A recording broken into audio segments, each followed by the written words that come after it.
Why did I back that game on Kickstarter, hey, just to let me down and mess me around? And then worst of all, they never update me when they say they will. But I love them still, I need it more than any game, darling. You know that I have from the start. So back a game, another game on the Kickstarter.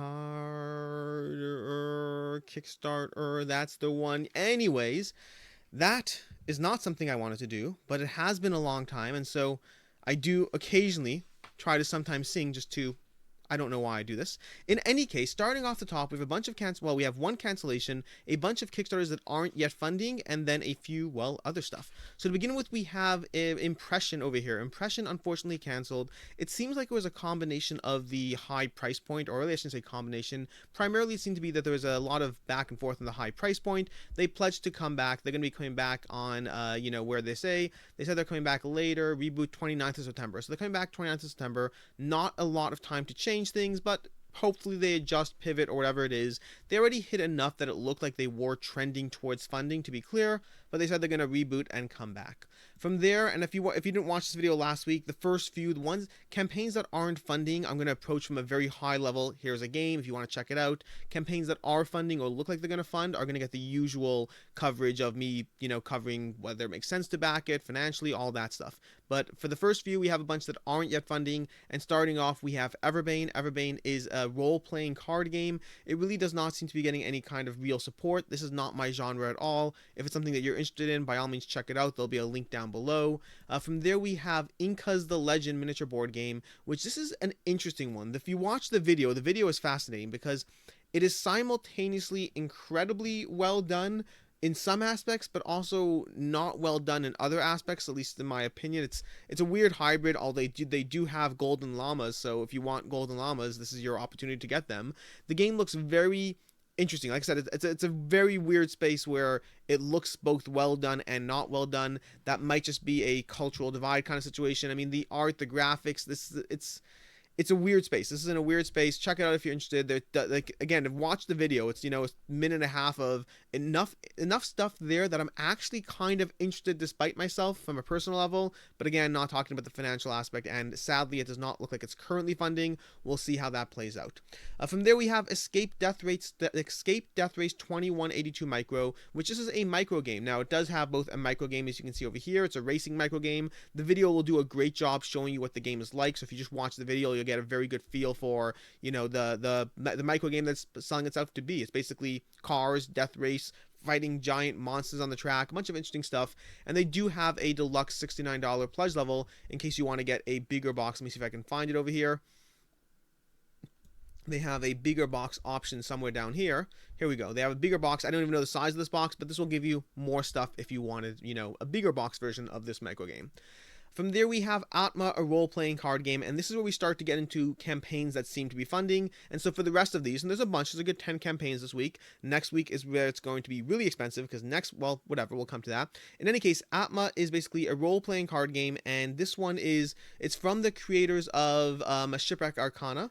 And this is one that, to begin with, let's cover the game. The game itself is a kind of like a role-playing card game. You can go through the campaign. It looks interesting. It's not my genre personally, but it does look interesting. The price point is coming in for the base pledge. It's coming in at $15. For the full act and everything else is coming in at $40. This is one where it's one of those weird spaces where it's probably the best price you're going to get, unless you want to risk the secondhand market alone. Now, what I mean by that is, the creators do not currently have retail partnerships, and they covered that down here. But if you look at their last campaigns as well, they currently, where we go, why Kickstarter? We make games because we love doing it, but it's not a full-time gig. Our games are not in distribution and likely to stay that way. So the last game, Shipwreck Arcana, was available through the Kickstarter, through the second-hand market, and through the website directly. And in terms of the website directly, it is cheaper to get it on the Kickstarter. The Kickstarter, buying on the website costs like $1 more, plus the promo pack was an extra $5 more. Not a huge difference in price, but it was a difference. It was cheaper suffer during the Kickstarter to get the Shipwreck Arcana. That will likely be true here as well. The flip side is that means your only alternative if you want to get this game is to get it on the secondhand market. And the problem is with cheaper games getting them on the secondhand market, you usually have to pay shipping anyway, so it's usually not that much of a savings at the end of the day. You might save a few bucks, best case scenario, but this is probably, if you're interested in the game, this may be your best bet of getting it. I would say the main reason to wait wouldn't be so much the savings on price, because that will be minimal if anything. Rather, the reason to wait would be because if you want to wait to see reviews and general audience, and also because sometimes we just get sucked into Kickstarter and we forget that a year from now we are no longer excited by the game.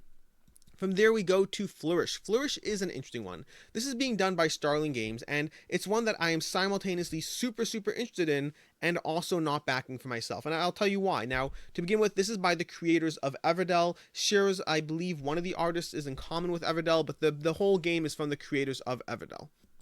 Combine that with drafting, which is my favorite game mechanic of all time, and this should be an instant back in theory, except it's not, and that's a combination of a few things. So price point wise, I don't think it's a bad price point. What we have here is they're making it plain and simple, $39 for the Flourish Signature Edition, plus shipping, which I think ranges from $12 to like $25 if I recall correctly. They have like from $10 to $25, they have shipping available, so that's definitely, you know, the price point you're looking at is $49 on the low end, plus could be higher depending on where you're getting it shipped. At $49 for a signature edition of a big box game, and the signature edition, what it gives you is it gives you a module plus extras. So what do we have here? We have the signature edition, which is the Follies expansion, the Friends expansion, which is 15 more miniature cards, and mini cards, not miniature cards, and the Follies expansion, which is a bunch of 3D Follies that go in the box. So Friends and Follies is the expansion that you're getting. That is the only thing that is deluxe to Kickstarter and or their website, but will not be going to retail. They cover that in that FAQ over here. Is it exclusive to Kickstarter? No. Flourish Signature Edition is a publisher exclusive edition of the game, which basically means that there will likely be another non-exclusive version of this game that is slightly different and doesn't have that signature edition extras or whatever. Now, a game like this, buying it, you know, on whatever typical online game store, starting price is probably somewhere in the range, not for the Kickstarter edition, but for the plain retail edition, starting price is probably somewhere in the $32 to $35 range, depending on the store you're looking at. So you're basically paying, once you factor in shipping, you're paying an extra $18 to get those extras, which I don't think is a bad price at all. And I think, especially initially, I think it'll hold this value just fine. There are a lot of reviews and previews out there. Previews are more limited in what information they give you. The reviews seem to be overall pretty positive. Not like, oh my gosh, it's the best thing ever, but pretty positive. For me, on a personal level, I'm not being pulled in by the style of drafting game it is. I find consistently, for me, drafting games with symbols tend not to do as well in terms of what I love about drafting, as opposed to drafting games with text abilities. Those are semantic to a degree, but I just find that the real abilities is what I love in drafting. Symbols alone tend not to do it. Seven Wonders would be probably the most notable exception in that genre. But in general, yeah, it's drafting. It looks interesting, looks appealing. If you are interested in this, I don't think this is a bad back at all. At $39, I think for the signature edition, this is likely your best bet. For me, I just don't care about the 3D stuff at all, like at all. And so I am just not in a rush to get this, even though it's by the creators of Everdell, which I love, and drafting, which I love. That being said, if you like those things, you're really not talking about huge differences in price here. It's one that I think is totally worth backing at the $39 pledge level if you're interested in it. This is more of a personal thing for me. I'm just not being pulled in despite thinking I would be. And from there, before we go to the next one, and Starling, one more factor. Big deal, I forgot this one. So, the other thing I meant to say is that Starling Games has a history of reprinting their successful Kickstarters. If you look at Everdell, if you look at War of Whispers, if you look at what else do they have, Archmage, if you look at all their stuff, and you'll have to go Alien Frontiers, you have to go to the Game Salute page because they have the same Overlord, King's Forge. They have a history of reprinting their successful franchises, which is another reason I'm waiting. If I really care, down the road, there'll probably be another version of this game, maybe with the same stuff, maybe not, and that's another reason why I am willing to wait on this one. From there, we can go to Embarcadero. I think that's how you pronounce it. I'm pretty sure it's Embarcadero Hard C. Before we cover this one, it's worth noting, Atma, I meant to mention, it has a playable online module, so you can go over here. They have a link somewhere down. So if you go through the description, they have a link to play it online if you want to give it a shot.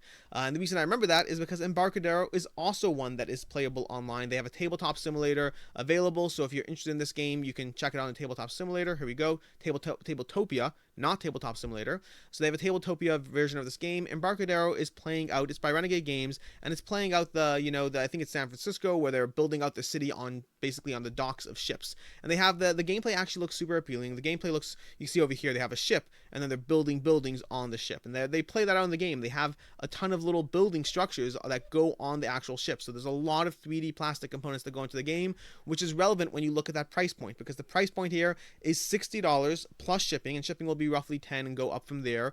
And that will be getting you the full game, plus it'll be getting you a Kickstarter exclusive expansion valued at $20 basically. Includes components for a 5th player plus additional content. That is the unsinkable expansion which they're adding in here.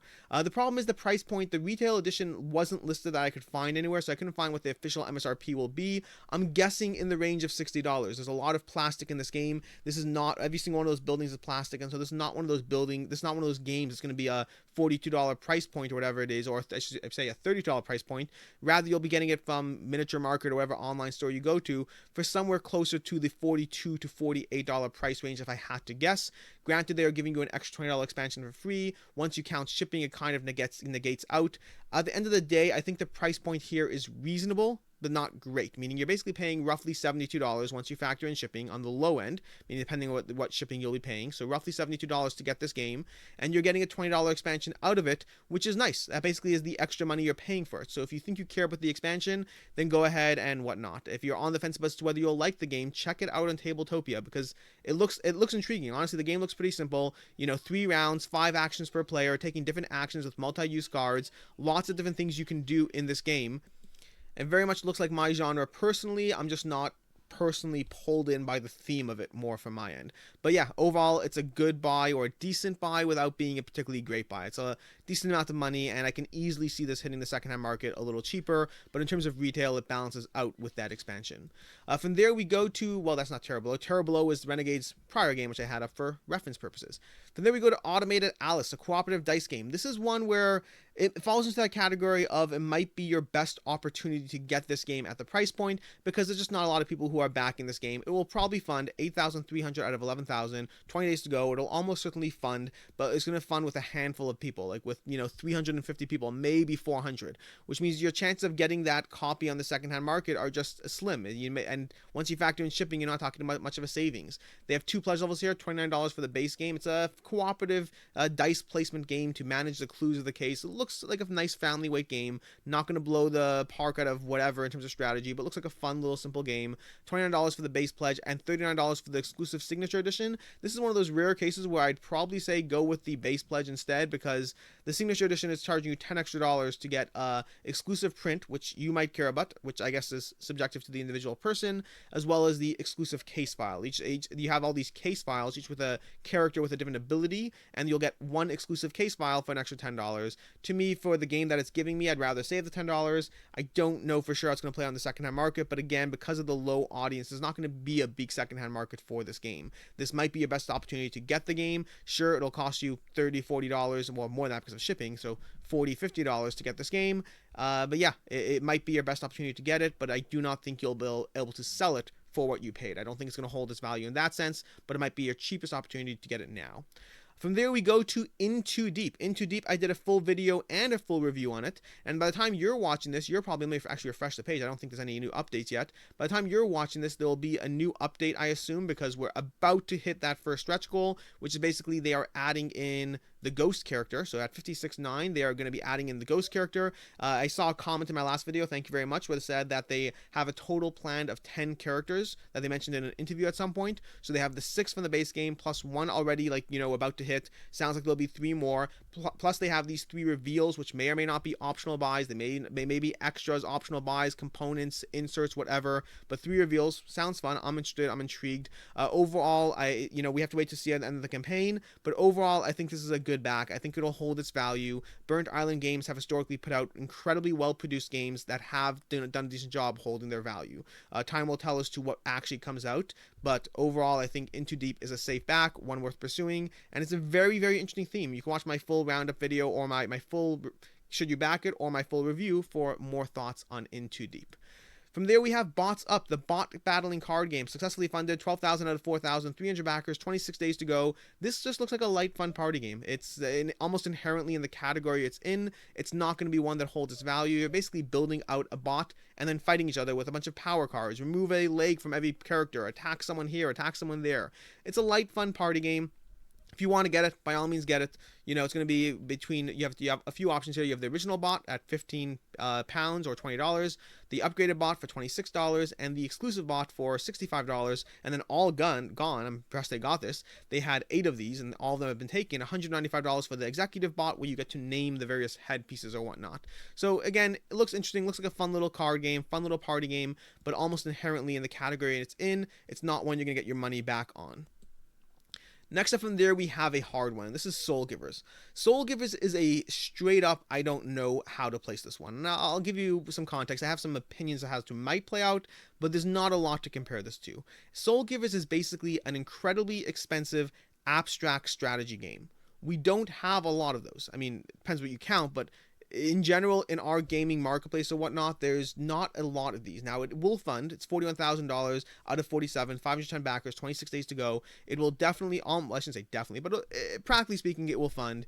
The problem is the pledge levels begin pretty high. The pledge levels, the smallest pledge level is $82 plus shipping to get this deluxe abstract game. And then from there, it goes up even higher. We have the $89 or $180 for the collector's edition to get what is effectively a deluxe abstract game. That is a weird place to put it. Now, to be fair, it looks super cool. They're going for this feel of simultaneously building out this world, building out this abstract, as well as having a feeling and a depth to the world they're building. And the art is gorgeous. The coloring is great. I'm a big fan of blue and orange, if you haven't noticed already. The combination of blue, orange, black, and white, which is basically, this should be the BoardGameCo official, YouTube channel board game. But in any case, I do like abstracts. I am intrigued, but I don't know where to place this as far as will it hold its value or not. It clearly has a premium feel, which should be nice, but there are only a handful of abstract games out there that have gone for this deluxe approach, and they tend to be hard to work with because they tend to be a handful of people selling them and then trying to get a lot of money for them, and you can get a good deal if you're patient, or you could be stuck paying somebody for their limited copy here. A good comparison to this, not an abstract, but a good comparison to where I think Soulgivers will end up, is a game called Elo Darkness, which falls into that category of being a very deluxe premium game to an extent, but also having a very low demand. But it's, if you're patient, you can get a good deal on it, but otherwise you're limited to what the market is asking for it, which often is more than what they paid for it. So I don't really have a firm opinion on to whether it holds its value. I would say this is a risk, sadly. I'm not willing to a certain extent, it's going to depend on how well the game does, which is another factor. Meaning, I am not backing it because the combination of having a lack of certainty as to whether it will hold its value, combined with having a lack of certainty about the gameplay. They're going with an aspect here where they have the text written on these various tiles as well as an art image on these tiles. I don't know how that plays out in the real game. I don't know what impact that will have on the gameplay, but I am just nervous enough about the game, despite the fact that it looks gorgeous. I am just nervous enough for the game, combined with my lack of confidence in the value, that despite being someone who is a big fan of abstracts, I will be passing on this game. At the same time, I do recommend checking it out. It looks gorgeous. This is clearly a labor of love. I'm not saying you should back it, not at all. It's your money, and I am not confident in the holding its value aspect, but take a look, see if it's for you, and that's basically it on Soulgivers.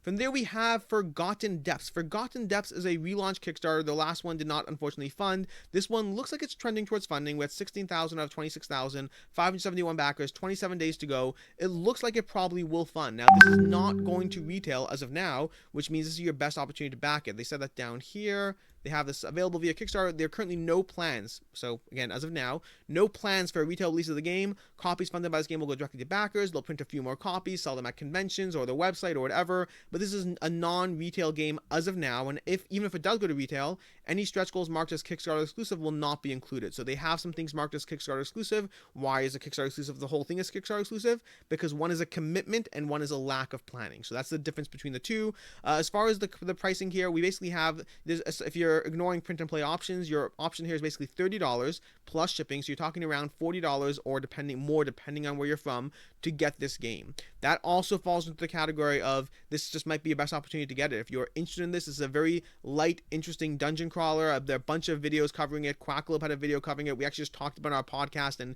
he's super interested in the game. I haven't played it, so I'm like in this weird space of being pulled in by his enthusiasm, but not being sold on it personally myself, just from a theme, not from a value, whatever. If this is calling to you, this might be the best opportunity to get this at this price point, because alternatively, you're basically just risking the secondhand market and hoping that you can buy someone's copy for less than the Kickstarter, which might happen, but it's, a risk for sure. From there, we have, lastly, today we have Cascadia. Cascadia is the big one today in terms of both the amount of support it has. It has 3,000 backers supporting this game. That's practically as many as basically all the other campaigns combined. And Cascadia is by the same people who bought you Calico. They've been involved in a lot of games. They've only had 2 games on Kickstarter that I know of, which is they have 2 created. They have Calico and Cascadia. And Cascadia is a tile-laying game of habitats and wildlife, which has this puzzly aspect. I would say if you've played Sprawlopolis, it's going to play similar to that. It's going to have a very similar feel to that, in the sense that you have multiple scoring objectives on the table at any given time. You have these 5 cards over here, that there are different variants or varieties of each of the cards representing different animals. So every game will be a different configuration of how you score different animals. Will the bears score this way this game? Will the salmon score that way? It's going to be slightly adjusted so that every game is a different contest. And then every round you have to pick both a tile as well as an actual animal, and then place it on a tile that can support that animal. And throughout those, you're configuring these slots on the board that will create a design where you might score a bunch of points for having salmon in a row. You might score points for having a row of elk. You might score points for the animals your foxes are adjacent to. It's all going to be slightly different in the game. Now, I will say offhand, before we even go into the value aspect, if you are interested, there is a link to play this game online, which I already did so. I had a blast playing it. I really enjoyed that little puzzle. I was very intrigued and pulled in because I'm a big fan of Sprawlopolis, and this very much gave me that vibe. And sure enough, and it's not a solo game, although there is a solo mode. So you can play this solo, you can play it competitively, but it has that feel to the multiple scoring mechanisms that you're balancing. As far as the Kickstarter, as far as the pricing, it is basically $29 to get the Cascadia Kickstarter edition, and that's going to get you the game, and then it's plus shipping. So shipping, I think, started at $9 on the low end, and they'll go up from there. So you're talking $38 to get this game, and it gives you not only the game, not only getting it earlier, but it gives you a promo pack. So there's going to be 15 cards, 3 of each variety, and you'll get a promo pack that gives you an additional 1 of each variety if you back it on Kickstarter. As far as getting this later, if you look at Calico, basically buying it at Miniature Market was $29 in the Kickstarter campaign and was like $32 in Miniature Market itself.